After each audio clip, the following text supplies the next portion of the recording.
Failure is going to happen to every single human being on God's earth. Failure is not the problem. Quitting is the problem. Like millions of people around the world, we need to work. Some do it for the money, others do it for the recognition. And if you're lucky, you do it because you love it. But finding purpose and passion in your work can be easier said than done, and the path to success can be unpredictable at best. But if you're looking for some inspiration, then I've got one question for you. Are you consuming your career, or is it consuming you?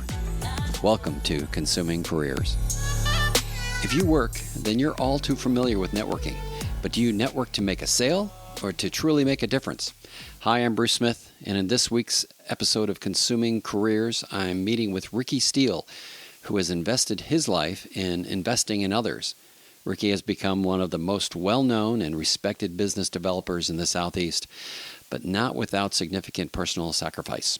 Ricky not only shares his approach to networking, but also his calling for pursuing relationships with authentic empathy and generosity. So let's jump into my conversation with Ricky. All right, you ready? Yes, sir. All right. Well, welcome back to Consuming Careers, and it's going to be a really exciting and heartfelt conversation with my guest, Ricky Steele. Ricky, so glad to be able to do this with you. Welcome. It's a privilege, Bruce. It's been way too long since we've last broken bread together. This is an honor. I can't even remember when we did, and it must have been in the early 20s, maybe. I would have thought farther than that. Yeah, but, I think you were at PwC right. at the time, and I think I had just gotten to Heidrick & Struggles, recruiting firm. Yeah. Early 2000s. Yeah, it's been a long time. So we've known each other kind of, on the fringes. I take prayer breakfast and here, there, and yonder. That's right. And so I don't know why you came to mind, but a couple weeks ago when I reached out to you, you were on my mind, you were on my heart to kind of reach out and just see if you'd be available to do this. So I'm really, really excited that you're participating in this. So thank you. Thank you for inviting me. Yeah. So bring us up to speed. Who are you? I mean, I think there's 2 or 3 people left in the Southeast that may not know who you are, but let's find them quickly. Let's get this over with. I'm Ricky Steele. I was born in Atlanta, Georgia, Crawford Long Hospital, now Emory Midtown, in September 13th, 1952. I was born in Atlanta, and I will die in Atlanta or on a Delta flight trying to get home as quick as I can. I love this city. We're the birthplace of the Civil Rights Movement. We're the birthplace of hospitality. We're a city that cares deeply and passionately for a lot of good things, and I love Atlanta. I really am hook, line, and sinker in Atlantan. Fantastic. And what are you doing now? For the last 3 or 4 years, Bruce, I have been working with a great boutique staffing firm named Talent 360 Solutions. Yep. 2 young fellas who got together. They'd both been staffing for quite some time. One of them went to school with my oldest son at Wheeler High School in Marietta. Okay. And at one point, I tried to hire him to come to work for my staffing company, 2016, 17, that neighborhood. He was smart enough to know that working for a sales guy that knows nothing about how to manage a staffing business would not be a great career move. Turned me down, and yet when I called him, I read in the Business Chronicle that he was, or maybe LinkedIn, he and this other fella was opening a staffing firm together. Yeah. I called him up and said, I'm thinking about getting back to work. I'd kind of semi-retired at that point. And he said, well, let's get together. And one thing led to another. And I've been with him about 3.5, 4 years and having a lot of fun. Not the pressure of needing 25 or 30 closes every single month to survive. Right. Being able to concentrate a lot deeper into client satisfaction and getting more intimately involved in clients than you can do when you're with one of the much larger firms. That's great. We're having a lot of fun together. That's fantastic. Well, I mean, at this stage, you ought to be, So tell us so we landed here at McKendrick's. Yes, sir. Tell me the story of McKendrick's, and this table that we're sitting at. We're at booth 93 or table 93 in McKendrick's. I have been a frequent visitor to this place for the last 25 or 30 years almost. Many people do not know that before McKendrick's became McKendrick's, still owned by the same individual, this was called Alon's. Alon's, it was the hottest nightclub in Atlanta, Georgia back in the early 1980s. It was a big, over to our left was a great big dance floor. Okay, They had a hot band every night. The food was delicious. The alcohol was being poured generously. And there were more beautiful young women here than you could shake a stick at. There were also a lot of men who seemed to be interested in being mentors to their either assistants or what have you. And I think most of the divorce lawyers in the city made their living just hanging out in the parking lot. It was a wild place. And so fortunately, I wasn't there for that, but nonetheless, I saw a lot of interesting things. And then in about, I guess McKendrick's came along maybe 10, 12 years ago, 15 years ago. Yep. I came here a few times, and I'm a customer service freak. I grew up in the restaurant and the hotel industry. My dad was involved in that. And I always believe that the only reason you've got to get up every day is to serve others. And if you give good service, it just about solves all issues in life. So great service, great people run the place. And so I started coming here on a regular basis.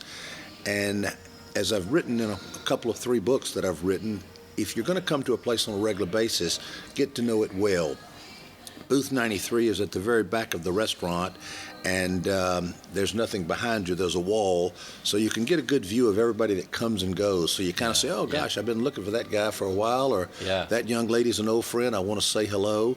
And so Booth 93 became my hanging around spot. And I have probably entertained hundreds of clients, potential clients, old friends, family members have come here over the years. And I've had a couple of really substantial meetings here, get-togethers over the years that were really life-changing. And so McKendrick's is a place that I love. Carol, who's the general manager, is a wonderful young lady, and Mark, who happens to be serving us today, is an expert in his field of operation. So it's just a good place to come and visit, and I highly recommend it. Yeah, well, we shared earlier before we started eating, and as a matter of fact, the steaks are showing up as we speak. All right, here come the groceries. That's right. That's the best part of the whole thing. Come on in, Mark. So that I had years ago, and I'm forgetting the year offhand, but where I had to come here for a business deal and had a huge, tomahawk, and I'd never seen or tasted a tomahawk steak. Well, big piece of meat. Yeah, I had part of it, and my dog had the rest. So because it was about the size of my dog. But it was just a remarkable experience, and we actually closed that deal, and it was fantastic. So it's funny when you mentioned let's go to McKendrick's, because I thought, wow, that brings back some memories. All right, well, we'll probably come in and out of this meal because I do not want the steak to be cold. So maybe we take a break and we come right back after we get a little bit going. Sounds good to me. All right. Well, sadly, we weren't able to share my steak or your crab cakes with the audience. Nope, and they missed a treat. That was really, really tasty. The recommendation for that petite filet was on the money. Perfect. And this wine, I forget what he said, but I'm going to need to get a copy of that label because that's delish. That's really, really good. Well, let's get back into it. So, yes, sir. Grew up in Columbus. Yep. So a little backstory in Columbus, maybe first jobs, kind of what did that look like? What was formative about that you remember? Well, my dad played football at the University of Georgia, and I planned to stay in Atlanta all my life, as I'd mentioned earlier. But he played football, but he was also in ROTC. So when he finished college, he and Mom got married during their junior year in college. And so when he graduated, he had to go to Fort Benning to do his OCS to get in the Army. Yeah. He also signed a contract to play football for the San Francisco 49ers. And about 3-4 months into, maybe 5 months into service, he re-injured a knee that he had operated on playing at Georgia, operated on twice, and he got a medical discharge. I had already been born in Atlanta, and my mom and I were living on Houston Mill Road over by Emory with her parents, my grandparents. And so in the summer of '53, we moved to Columbus to join Dad, who had just been medically discharged from the service. Columbus is a fun city and a great city to grow up in. I learned a great deal. I was not a big traveler. I loved my mom and dad a lot, and so I went from elementary school to junior high, high school, and college within 4 blocks of the front door. I was not a big traveler. Yeah. In 1970, I graduated from Hardaway High School, and about 10 of us who were afraid to go to Vietnam all joined the National Guard, because at that time they weren't sending the National Guard to Vietnam or to foreign countries. So I went to Fort Leonard Wood, Missouri, and did my basic and AIT training. Okay. And my dad was an entrepreneur, started 25, 30, 40 different businesses. Some did well, some went bankrupt, and some, made some money. But at one point, he owned a AA baseball team in Columbus, the Columbus Yankees. Yeah. And in 1964, I became a bat boy. I was 12 years old, and they actually paid me with a W-2. I got $2 a game. I had to be at the ballpark at 5 o'clock. I didn't get off until 11 o'clock. There has to be some major child labor laws about this. They didn't exist then. Didn't exist, and I'd get my $2, and I'd get about 18 or 20 cents taken out. Yeah. I loved Columbus, and trying to follow in my dad's footsteps. I've started 10 different businesses, and like Dad's, some of them were fairly successful, and some of them did not do so well. But in 1978, I started a limousine service in Columbus. I was working for a friend in the lawn and garden care business, and I made the mistake of looking in the Yellow Pages at companies I could sell product, and one of the next listings in Yellow Pages, nobody that's listening to this knows what the Yellow Pages is, so I have dated myself. But anyway, nonetheless, I'd look at lawn and garden care centers, and limousine service would be next. In Atlanta, there were 15 or 20, and in Jacksonville or Miami or wherever, there were a lot of limousine services. Columbus did not have one. As bright as I was, I thought Columbus needs a limousine service. Absolutely. So I met with a number of limousine operators in other cities, including Atlanta and I think Sarasota and some other places, and I opened Columbus, Georgia's first limousine service. And I don't know how much the listeners will know about Columbus, Georgia, but I can promise them it will not be the next great limousine capital of the world. I had 2 cars and 2 vans, and it was 4 times more vehicles than I ever needed. So what was it about the limousine service? Did you just see a gap in the market and you said, what the heck, let's just go with that? I did, and then I made the mistake. My dad, being a successful business person, knew everybody in town, and so I did a market survey. Yeah. I went to all of the senior leaders, the chairman and CEO of W.C. Bradley and Synovus, Columbus Bank and Trust Company, Aflac, and talked to these people, said, I'm thinking about doing a limousine service. What do you think? And rather than being honest, they were being kind. Yeah. Oh, Ricky, that's a great idea. Good luck, Ricky. I hope this does well. The next time any of those people rent a limousine from me will be the first. And most of them have passed, so I don't think that they ever will. But I had a passion for doing a good job, being very service-oriented. So, well, where did that come from? My dad and Mom. My dad was in the service business forever. He was a servant leader before I think I'd ever heard the term. Certainly an entrepreneur before I ever heard the term, and a networker as well. He was the whole gamut, the full package in that area. He was a hard worker and was passionate about giving great customer service. I did the same in limousine business. I finally got an opportunity to serve Callaway Gardens, which is 30 miles north of Columbus. Yep. But nobody ever flies to the Columbus airport because you've got to fly into Atlanta, change airplanes. At one point, it was looking like we were going to either have to close the doors, go bankrupt, or whatever in Columbus. Yep. And I found somebody in Atlanta that said, you ought to move to Atlanta. Nobody does it as good as you do in Atlanta. Whether that was true or not, I don't know. Mm-hmm. But I thought, what the heck?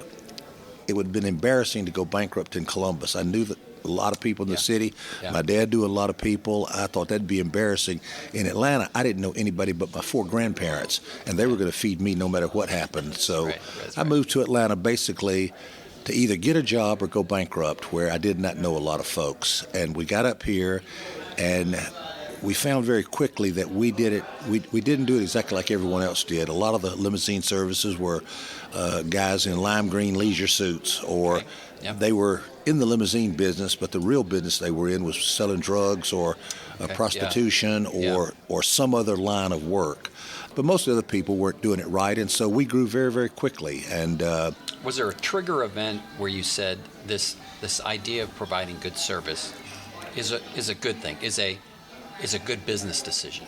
I'm not sure I looked at it as a business decision, Bruce. What happened to me, I was 14 or 15 years old, and I was very interested. I've always been very interested in current events and trying to keep up what's going on in the world. And so it was during the middle of the Vietnam War, and there was a bus trip that some people in Columbus organized to go from Columbus to Atlanta to attend an event at the Fulton County Stadium, the original Braves Stadium, and the Falcon Stadium. I was the youngest person on the bus by 10 or 15 years. It was mostly people my dad's age and older. I was the only person less than 20 on the bus, I'm certain, maybe 25. I sat at the very, very back in the end, and someone had stocked the bus because it was all local people, had chipped in $10 a head or $20 a head to rent the bus. And I was sitting in the back, and there was Coca-Colas and Tom's Peanuts back in the back. And you know, these older folks would come back to get a Coca-Cola and peanuts, and they would kind of wobble because the bus, and so the bus is swaying a pretty good bit.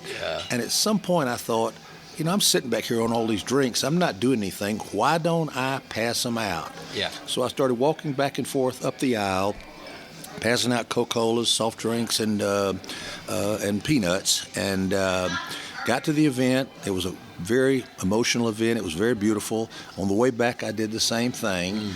And when I got out of the bus, every single person came over to my dad, who was waiting for me to pick me up to take me home, and said, Dick, my dad was Rick Steele. They said, Dick, Ricky was just a pleasure to have on the bus. He's so kind. He's so wonderful. Everybody else, we've taken up a collection, and here's the $15 or $20 you paid for him to go on the bus.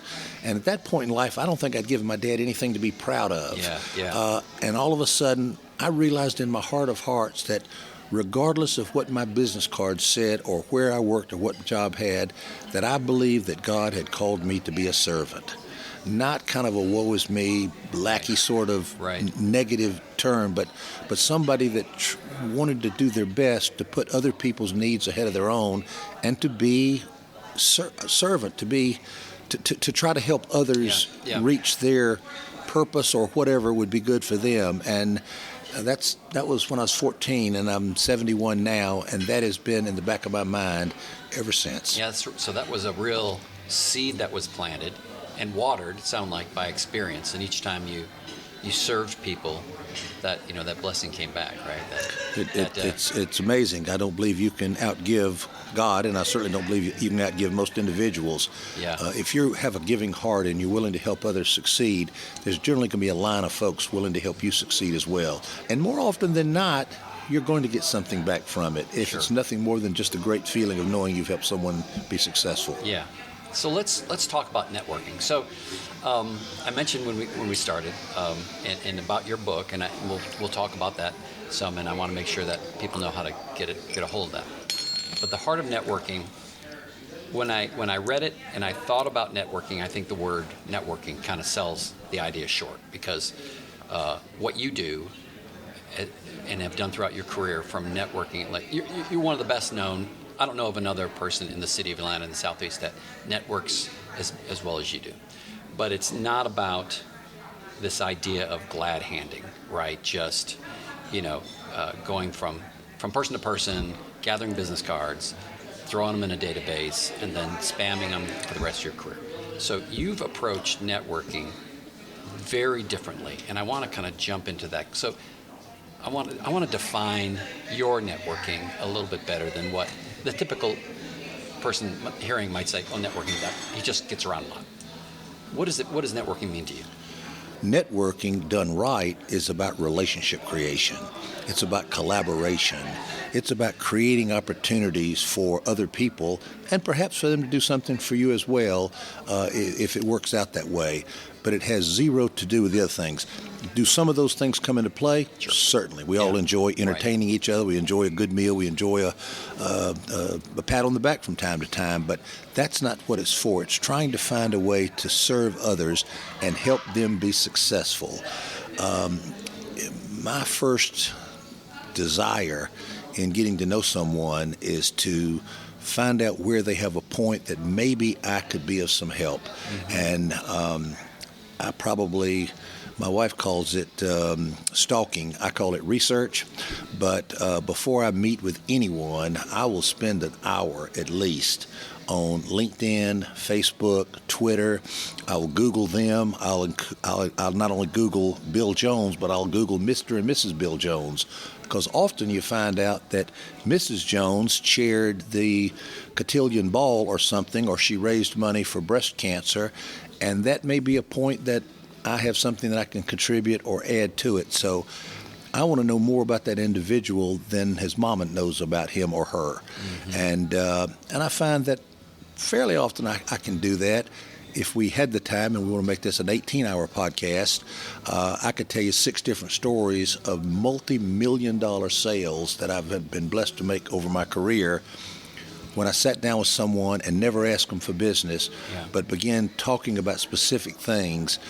In this book, in the latest book, the 3rd edition of The Heart of Networking, I tell the story about a dear friend of mine, Mr. Bill Van Kuren, the CIO of NCR, who just recently retired.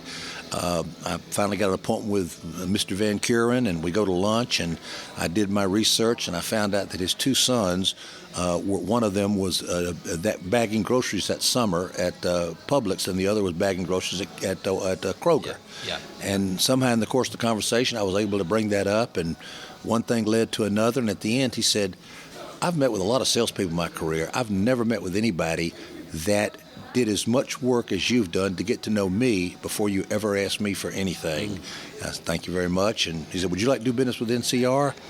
And I said, well, sir, this is the first meeting. That wasn't really the reason to get together. We could do that at another time. He said, do you want to do business with NCR or not? I said, well, yes, sir, I'd be honored to. And they became a tremendous client for me. 12, 13 years later, I'm still on the NCR list on my 3rd different company.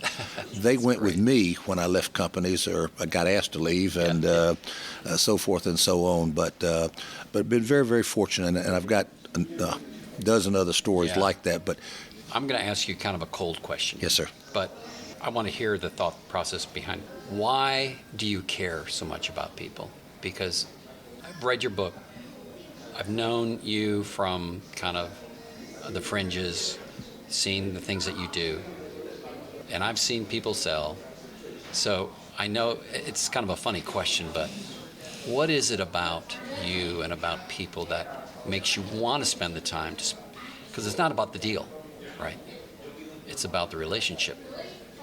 But why do you care so much? I have 2 commandments. Love the Lord my God with all my heart, all my soul, and all my spirit, and love my neighbor as myself. That's it.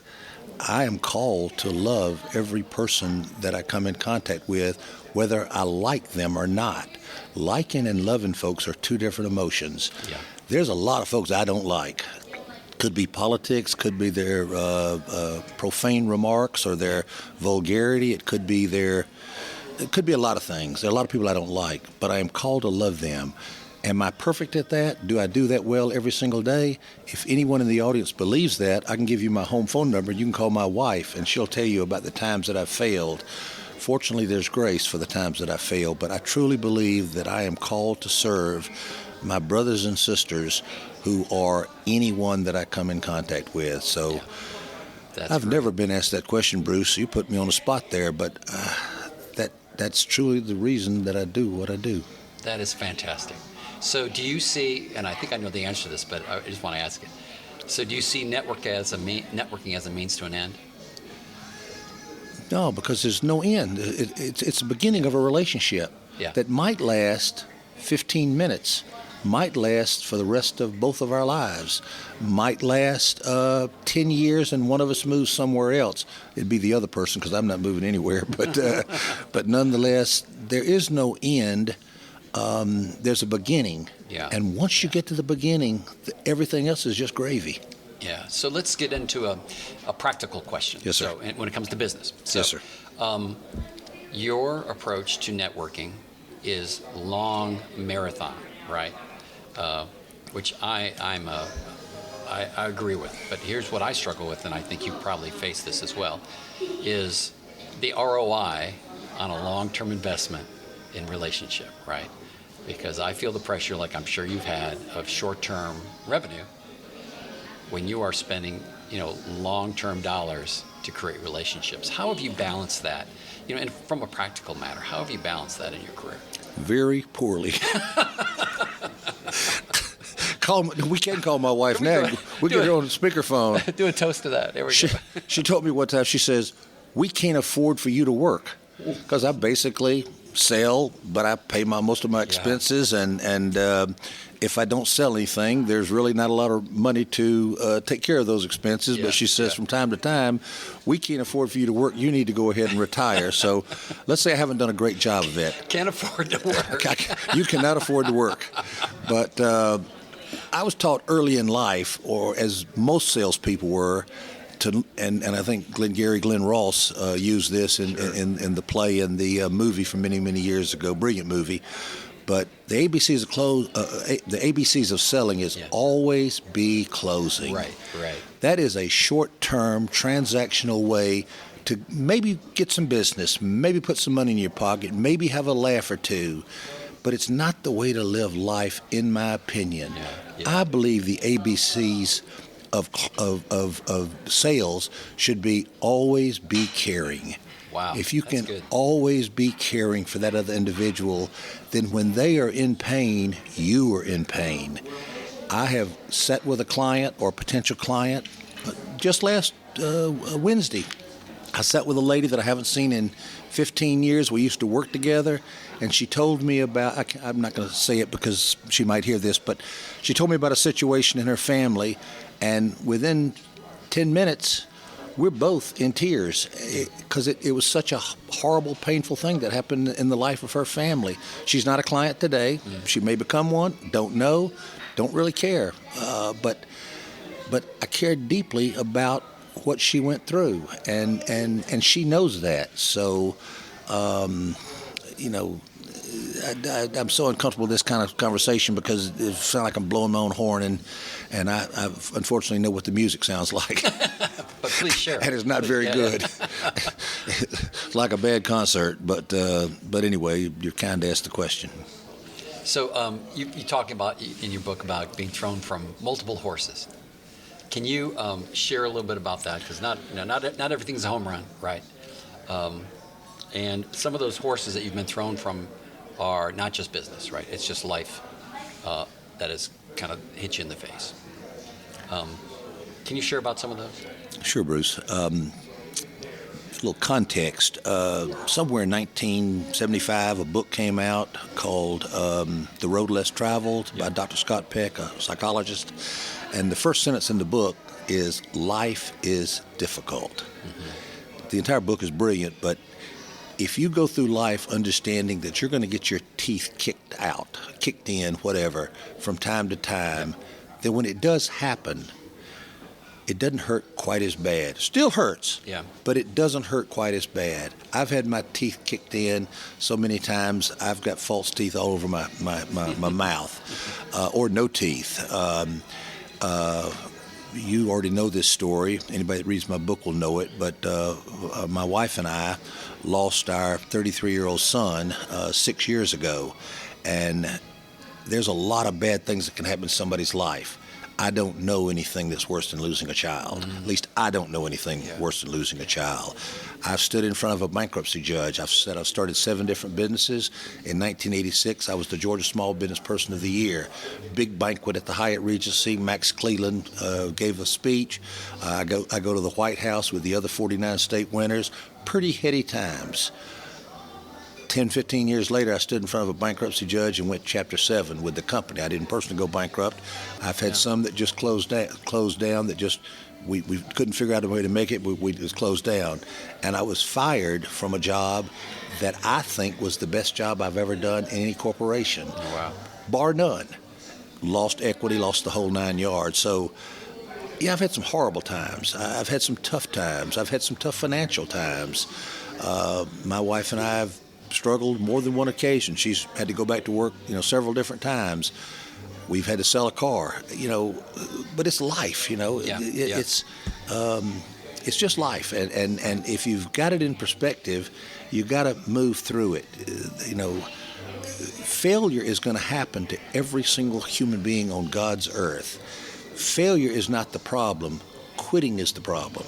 You can't afford to quit. You can afford to slow down. You can afford to change lanes. You can afford to maybe to stop what you're doing, but quit living or quit trying is just not permitted, in my opinion, because when you quit, you take away an opportunity for God or for yourself or for fate to do something and change it dramatically. There are so many people that are a half inch from achieving something they never even dreamed possible, but they quit because it had gotten hard.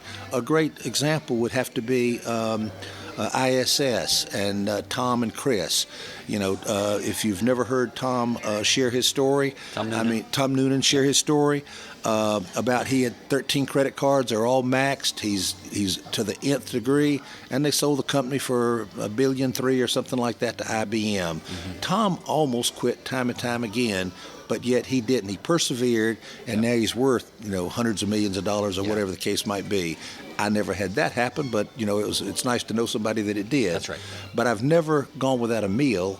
I've never lost a house. I've again had to sell a car because I couldn't make the payments 25 years ago. But I've always had an opportunity. I always feel like if you can get up in the morning and get out of bed, then you got a chance of something good happening, or a chance that you might help someone else do something good. And if you can do that, that's almost as good a blessing as doing it for yourself. What's the Don Henley, one of his great solo hits when he wasn't playing with the Eagles? One of the verses says, "They don't make hearses with luggage racks." We're not taking a dime of it with us. The greatest joy in life is living it and enjoying the people that you're with and the accomplishments that you have, and also the pain that you've gone through to get to the next step. But you didn't know this before the bankruptcy, and you didn't know this before your son passed away.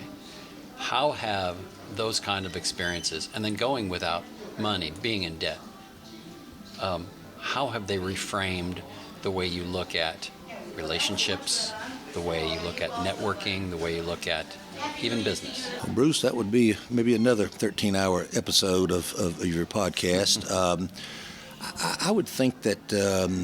because you haven't buckled, right? So you haven't withdrawn, you haven't pulled away, and I guess I'd have to go back to my father. Being an entrepreneur, there were more than one occasion when he sat us down and said, "Kids, I tried something. I thought it made sense. It didn't.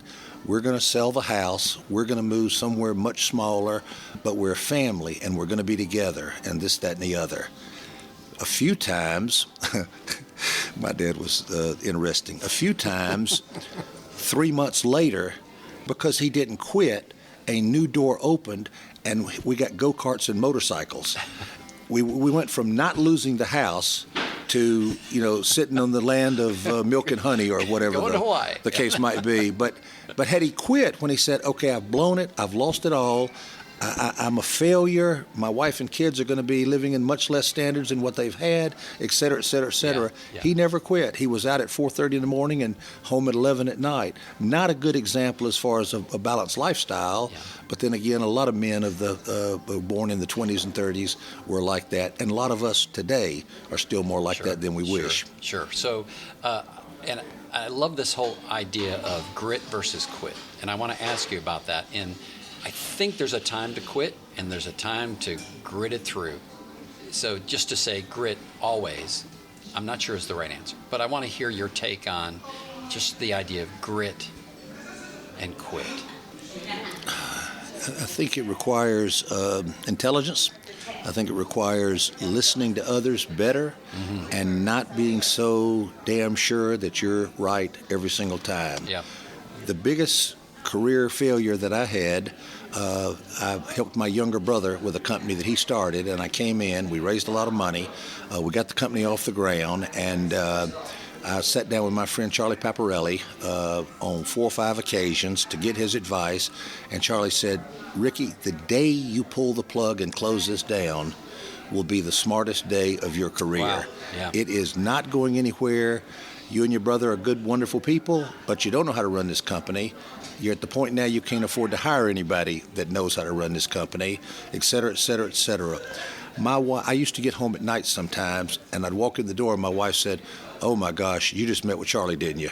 Because I would look like I had lost my best friend. Somebody had shot the dog, and I had no reason to live because Charlie would beat me pretty hard out of love and kindness, and he was right. Right. Instead, I blew another $750,000 to $1 million of my and other folks' money trying to prove that Charlie was wrong when he was right all along. So, there's always a time to quit and a time to take advice of others and wise counsel, because you're never going to have all the answers. But regardless of the situation, you've got to be willing to, in any situation, work hard. I'm always amazed when somebody tells me, I'm not afraid of hard work. I realize I'm talking to someone that's never done any. Hard work is just that. That's what's the other thing that people have heard and people know, that hard work never killed anyone, but they're not willing to take the chance. Just maybe they'd be the one. So sometimes hard work and perseverance is what it takes. And that's how we built the limousine company and became the Georgia Small Business Person of the Year and made a lot of money in the process, back in those days. So around the concept of purpose and passion. So you have a passion for relationship and a laser focus with a purpose around that.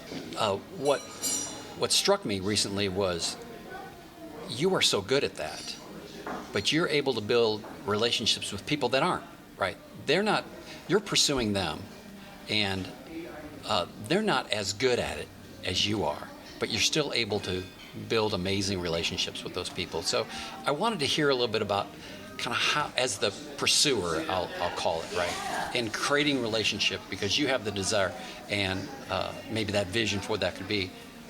Can you talk a little bit about that? Because you may not always feel that coming back. Because you spend an hour or two preparing for a meeting, and the other person took 5 minutes to say, well, who am I meeting with again, right? But then they end up being amazing relationships. I think it goes back to having prepared.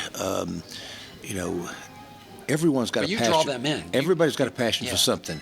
And if I happen to know that this person is a huge Georgia Bulldog, Auburn Tiger, Georgia Tech Yellow Jacket fan, and I slip in some trivial something or another about that, often their eyes will light up. Or I see on Facebook or LinkedIn or somewhere that they taught their kids baseball or football, or their son won a prize, or their wife was this, that, or the other.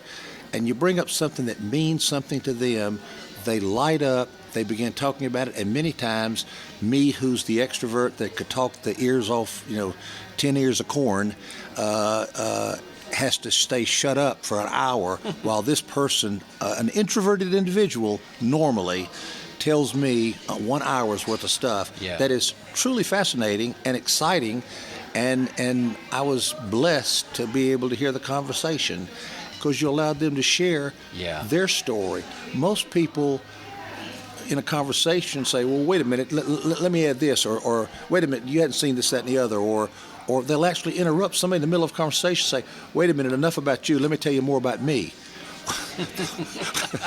Enough about you. Enough about you. Back to me. Yeah. I actually saw someone do that one time. It's just being real. What people that know me well know, good or bad, is that I'm pretty much the same yesterday, today, and tomorrow, and this morning, and even if I've been drinking a little, I'm pretty much the same. A story in the book that means a lot to me, I had the privilege of working with a young lady at PricewaterhouseCoopers by the name of Susan O'Dwyer. Susan is a saint. I just love Susan to death. She made me much more successful than I could have ever been on my own at PwC. She was the wind between beneath my wings, or what have you. We had a great run at PwC. We became the number one of the big five at the time accounting firms in the emerging growth technology space. I was the front person doing this tap dancing, and Susan was doing the real work. But Susan had some people ask her one time, and she said it's happened a number of times, but they would come up and say, what's his deal? Is he a big phony? He's always so nice to everybody. He's this, he's that, the other, yada, yada, yada, yada. And she said, what you'll find is that is who he is. He doesn't know how to fake it. That's great. He's just played like that. So didn't you guys come up with, I want to say, was Shaking the Money Tree? Shaking the Money Tree. I remember I was on your email distribution list. It was an iconic event. It's what put us at the top. PricewaterhouseCoopers at that time had a deal with the Venture Capital Association to get all the data, and they came out with a quarterly report of every VC deal done in the country. And after Dan Giannini, my boss, and I went over it a couple of times, I said, what do you do with this? He said, well, we just share it with the Business Chronicle, and that's kind of it. I said, why don't we do an event, me coming from the meetings industry and hotel background and hospitality, I said, let's do an event, and let's invite people to come and tell them the story, share it with them, do a panel, bring a couple of VCs on stage to talk about their deals and this, that, and the other. He said, do you think anybody would come? I said, I don't know, but I think so. It became standing room only. We had to actually have security because the only people in the room were emerging growth technology companies and people with money, angels and VCs.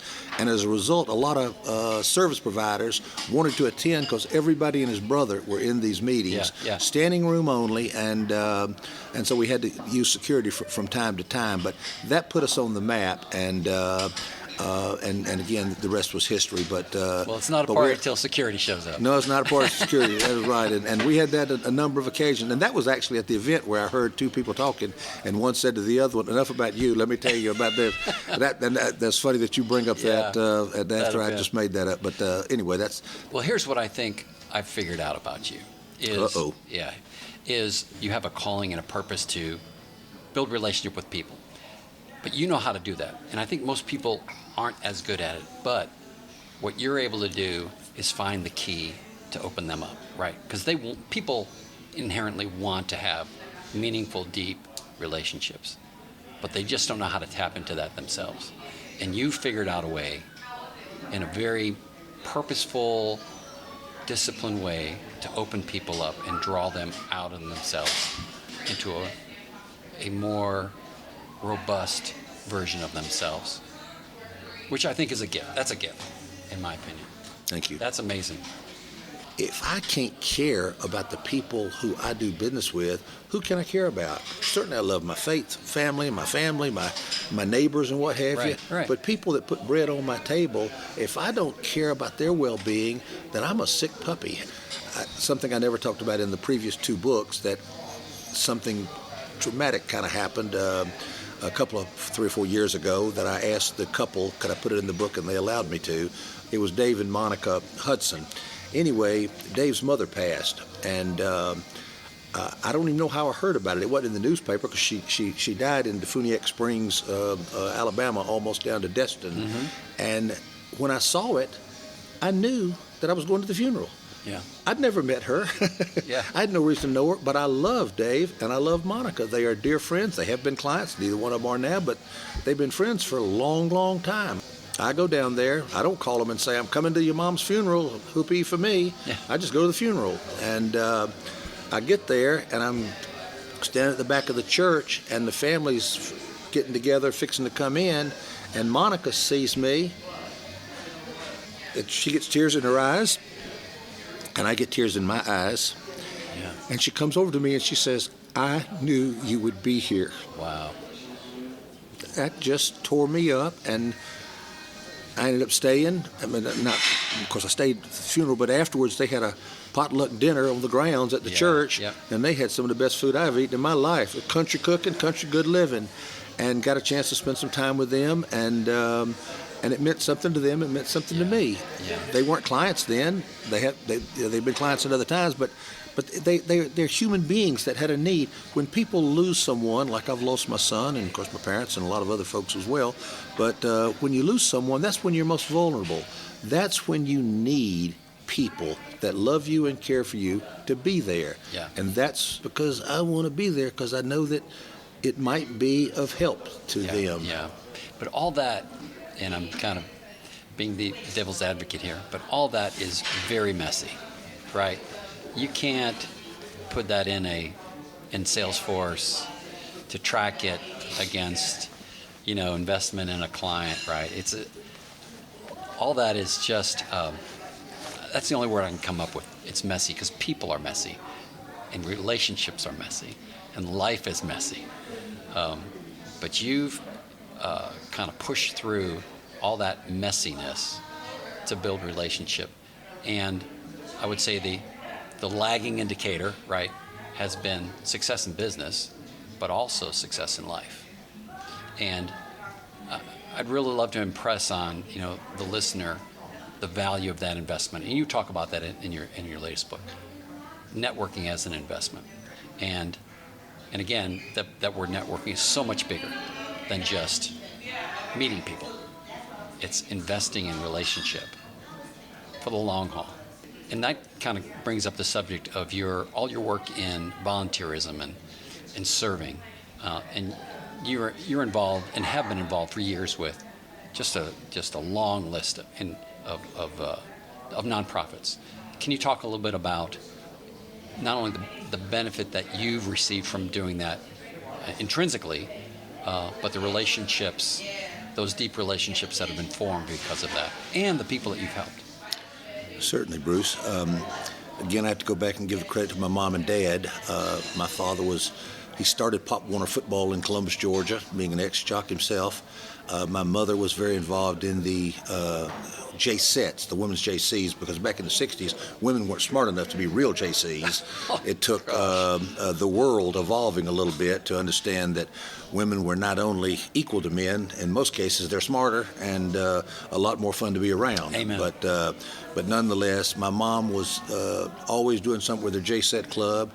We grew up at St. Paul United Methodist Church. My dad chaired the board of deacons and this, that, and the other, and we were just always involved in the community. And at my father's funeral, a number of folks, not the funeral, but the night before the visitation, a number of people that I never laid eyes on came up to me and said, "You don't know what your dad meant to me. He helped me here, he helped me there, he helped me whatever." Yeah. Number one, that's a good feeling. I grew up knowing that the service was important, and then my 14-year-old experience knowing that I was going to be a servant. I didn't have a choice about whether to serve. It was a choice made for me, I believe, and I was fortunate enough to receive that calling. Muhammad Ali said, "Service is the rent we pay for our space on earth," and That's we all great, got yeah. rent payments due, and I have one every single day, and so I try to do my best. I've volunteered for a lot of organizations. I've sat on a lot of boards. I've raised some money for a lot of different organizations. But my life-changing experience came in 1985 and 86 when I was fortunate to be selected to be in the Leadership Atlanta class of 1986, which starts in 85 and you graduate in spring of 86. And our second experience was the second month's program was to study poverty and homelessness and hunger in the Atlanta area. And I wasn't ignorant. I worked in downtown Atlanta. I saw plenty of situations, and I also was in a business, hospitality, where we did big events for groups where we'd order 1,000 meals. We'd order 1,000 meals, and 900 people show up. There's 100 meals that go in the trash can. They just get thrown away. And I thought, how sinful and sick, even though I did absolutely nothing about it. I thought it was horrible, and I didn't do a lot about it. Anyway, we go to our program, particularly one, I think it was the October meeting, was we had to eat at St. Luke's Soup Kitchen, which at that time served 700 to 800 folks every single day, many of them homeless. And it was tough. It was tough. And then after it was over, we had a program in the fellowship hall, and I saw a guy for the first time in my life by the name of Bill Bowling. And Bill Bowling is the founder of the Atlanta Community Food Bank. At that time, he was running, the food bank, but years earlier, he had helped start the program of feeding at St. Luke's. And when I saw Bill Bowling speak, I thought I was looking into the eyes of God. His eyes are the warmest, kindest thing. I've never met a more loving human being. Yeah. And he loves you if you're black, white, green, orange, Muslim, Jewish, Hindu, atheist, agnostic. Yeah. Bill is not a respecter of persons' individuality, just as human beings. I want to grow up and be like Bill. So anyway, Bill spoke, and I knew that I had to do something different in life. And so I got home, told my wife about it, the whole 9 yards. And then, like life, like a lot of folks, you're fired up about something, but then reality hits. And I got 3 kids, and we're going 9 directions, baseball and soccer and cheerleading. Right. So I kind of forgot about it. And about 2 months later, I had a very vivid dream. And I knew when I got up the next morning that I had to do something. Wow. And so I called Andy Loving, who was a classmate of mine at Leadership Atlanta. He was then running the St. Luke's Soup Kitchen. And I said, "Andy, I want to do something. What can I do?" And he said, "Well, I'll set up a meeting with Bill Bowling." And so Bill came over to the food bank, and Bill and I and Andy sat down, and we began what we later called Atlanta's Table. And we, because I was in hospitality, we began serving freshly prepared foods. Pano Carantasas, Panos and Paul's, Buckhead Life Group, got actively involved. Beverly Soloff Shear from the Coach and Six, Billy McKinnon's Louisiana. All the chefs in town started getting together. Kevin Rathburn started getting together and making freshly prepared foods that we then delivered on a daily basis to St. Luke's Soup Kitchen, to battered women's shelters, to the Brennan Jewish Home, one place after another, and that grew. 2 years later, UPS decided they wanted to do something even on a larger scale than what they had been doing. They gave us a $5 million grant, and we created a how-to manual. And we had over 150 cities from around the world come to Atlanta, or I sold, by that time I sold the limousine business. I'd gotten out, and I worked for a year and a half full time, going around to Winnipeg and Minneapolis and Dallas and Seattle and Nashville, where we created Nashville's table, Seattle's table, setting up programs. And probably, we don't have a way to put an exact number on it, but I would say somewhere in excess of 100 million meals have been distributed from this little idea over the last 30 some odd years. And everything I've done in life, every business, everything I've done in life, the most important thing that I've done, in my opinion, is having been involved and watched and seen that grow. Did I do it by myself? I'd like to say that, and then I'd be a bigger liar than some people might think I am today, who listen to this. But it was networking. I didn't know how to start this thing. I got Bill Bowling. We needed money. I went to people that I knew from Leadership Atlanta, and other people had money. We needed food. Because I was in that business, I called Pano Carantasas, and Pano and I said that, Pano and Paul's. He got actively involved. Before I know it, I got Bob King. I was on the board at that time of Georgia Hospitality and Travel. I was on the executive committee of the Convention and Visitors Bureau. So I called a meeting, Dan Graveline at the Georgia World Congress Center, and Phil Noyes, who ran Proof of the Pudding, and the food service by MGR. And we got all those people in the room. Ironically, we held our first meeting at the Ritz-Carlton. And they gave us all the free food we could say grace over.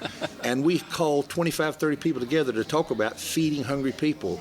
And from that little beginning of those 25 people in the room became Atlanta's Table, and it grew and multiplied. And I've been involved in a lot of other things since then. But that's my passion. That's fantastic. So I would say, and starting to wrap this up, I thought about this, that networking really isn't what you do. It's who you are.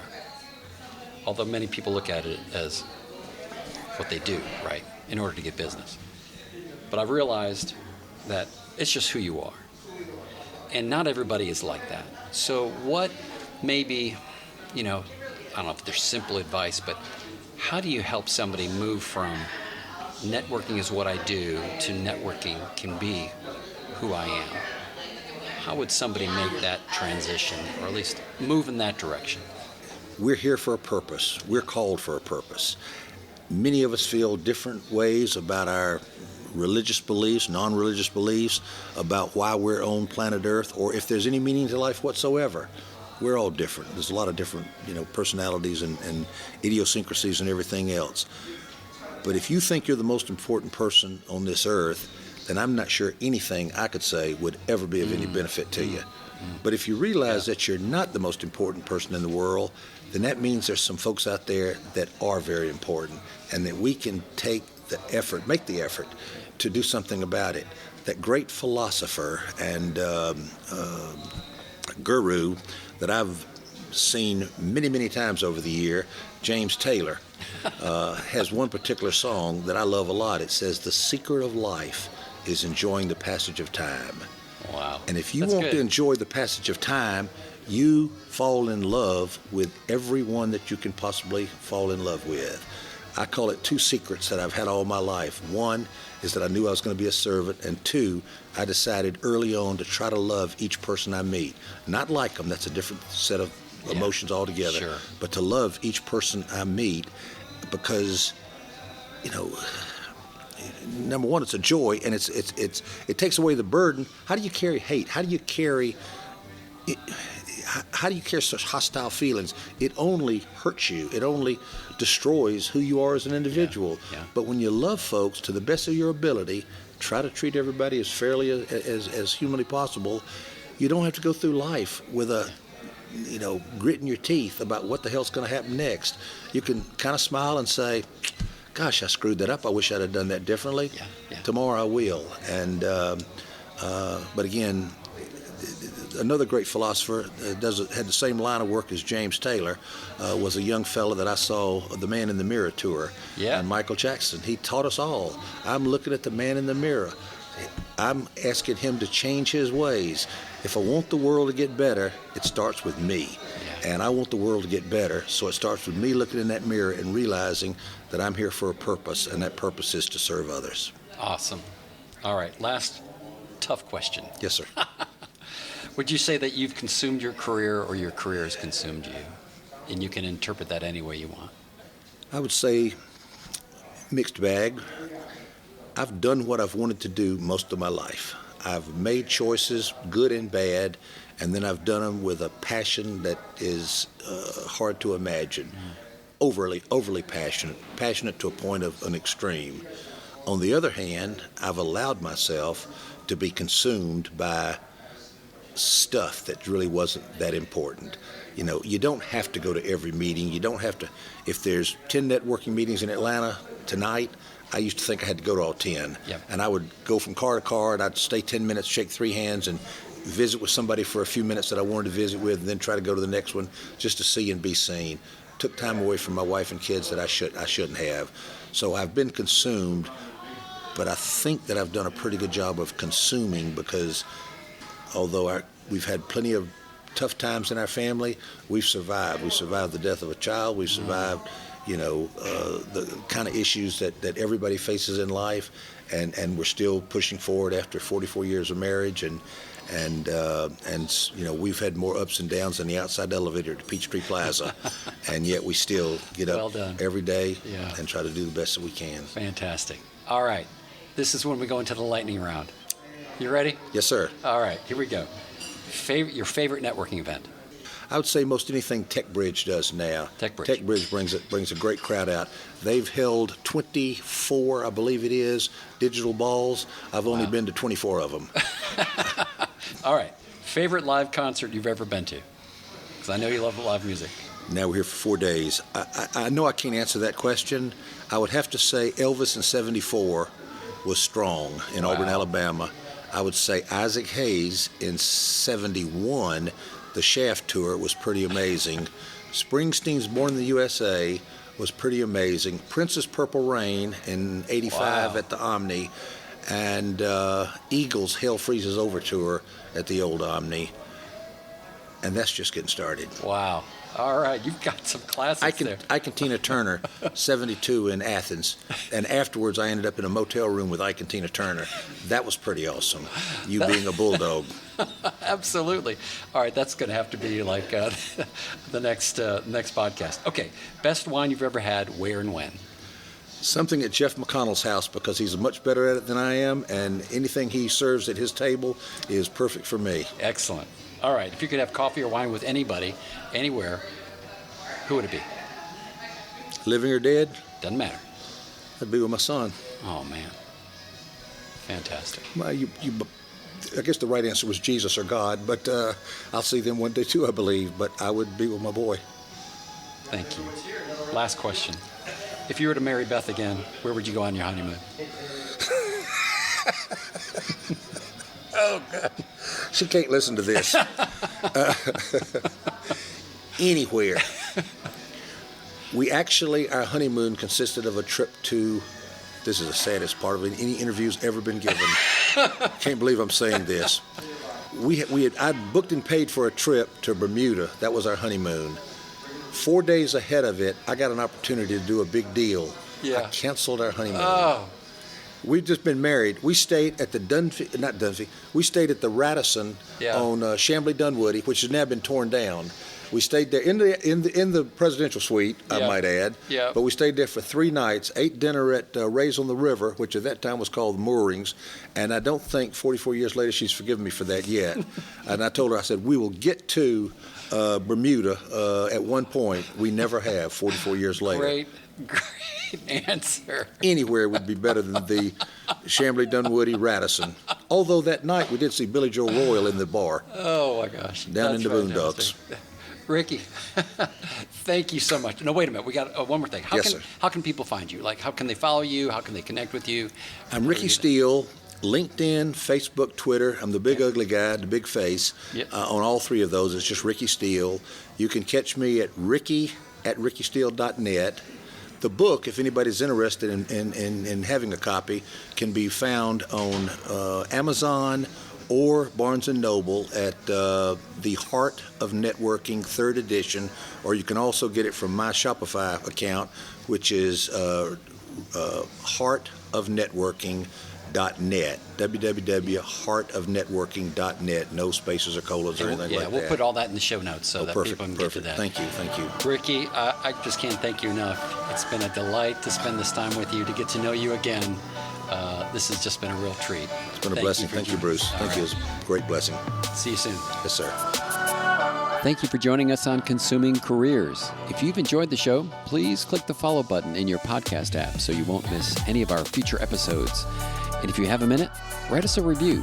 We truly appreciate hearing from our listeners. And as always, I'm Bruce Smith, and you've been listening to Consuming Careers.